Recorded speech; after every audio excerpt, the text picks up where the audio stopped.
Mapagpalang araw po sa atin lahat at ngayon po ay balitang showbiz muna tayo. Christopher Min nagbigay ng mensahe tungkol sa mga pinopost at sinusuot ni Catherine Bernardo.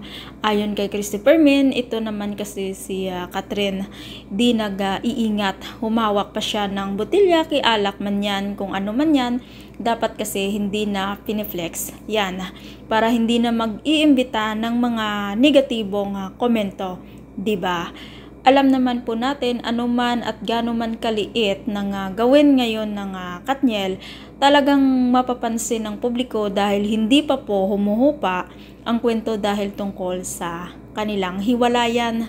Katulad nito na kulay green na tupis ni Abay, isang ihip ko lang, babagsak na yan sa ibaba. Diba? Ano na lang ang tinatakpan yan? Yung mga ganyan dapat nagtapi man lang, tama rin naman dun sa mga negatibong pahayag, makikita ka rin ng tamang punto.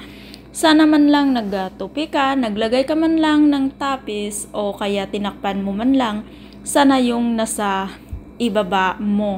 Isang ihip na lang babagsak yan at makikita na ng buong mundo at kung ano man meron ka na hindi mo dapat ipakita. Totoo rin naman yon. Ako sumang-ayon sa ganon, di ba? Kasi nga konserbatibo ang dati niyang karelasyon. Siya ay makikita natin na sa ngayon pa lang siya ay nagpapakasaya pero may limitasyon po ito kung sino man.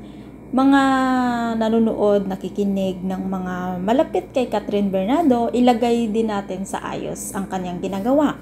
Hindi naman sa lahat ng panahon mauunawaan siya ng lahat ng tao, maaaring konti sa konting panahon pero hindi sa lahat ng panahon. Yun lang yun, 'di ba? Dapat yung piniflex, iniingatan din 'yan. Ano tuloy sinasabi, nagwawalwal siya, nagwawala siya. 'Di ba? Kita mo naman, Romelo. Ano ba naman na ito ang suot niya na ito? Yung itaas medyo okay pa. Pero yung ibaba, di ba naman, isang ihip na lang, ika nga, napaka-sexy, oo, maganda, makinis, pero meron na tayong limitasyon na hinahanap sa mga personalities at talagang babatuhin ka pag di ka magdahan-dahan at mapapansin ng publiko.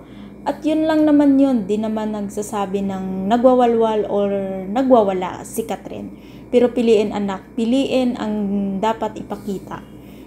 Para hindi ka makatanggap ng mga negatibong komento o pahayag, yun lang naman yun eh. At ikaw, ano ang masasabi mo sa mga pahayag o komento ni Christopher Min tungkol kay Catherine Bernardo? Ay para sa akin naman, kasi nga nasa dagat siya, talaga namang magtutupis yun or ano, diba? Pangit naman yun kung magpapansyama siya doon, magja-jacket siya doon, diba? At saka, normal lang naman yun pag umiinom. Talagang hahawak ka sa bote. Alam nga naman saan ka hahawak, diba? Alam nga naman ano yung hahawakan mo, diba? At kung ikaw hindi pa nakasubscribe sa aking channel, please to subscribe my channel, Ives K. Velasco. Maraming salamat at mapagpalang araw po sa ating lahat.